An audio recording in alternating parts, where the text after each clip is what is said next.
Sige, pasok! Kayo po ba si Mang Kepwen? Ako nga.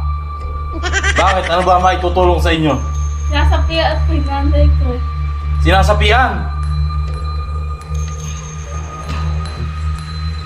May masamang espiritu to. Sige, pahigayin mo ron. Sa may mahiwagang higaan ka. Pahigayin mo rin.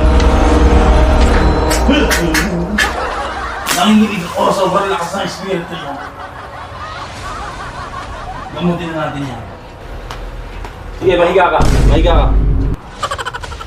Mahiga ka. Mahiga ka. Tapos kumalis ang data.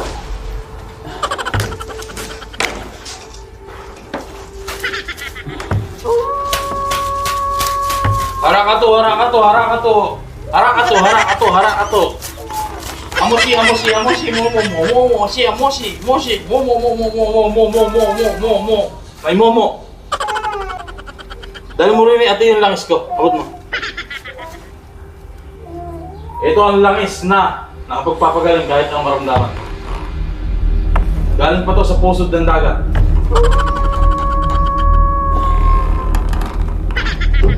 Masama ang itsura ng anak. Ina mo. Di ba tutulog to? Ha? Ay! Malaban, napakasama ng lakas sa espiritu nito.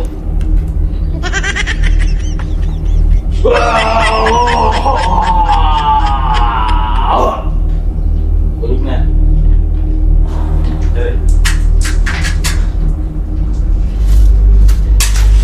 Harakato, harakato, harakato. Mga isang linggo bumalik ulit kayo sa akin at gagaling na to. Nanunuto, may nagkakamusto sa kanya. May nagkakamusto sa kanya. Kaya nagkaganyan.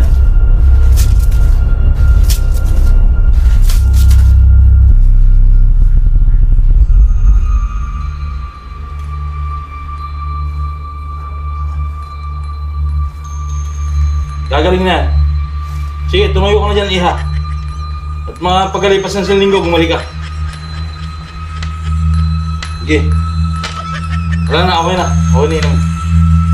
Sige. Ay!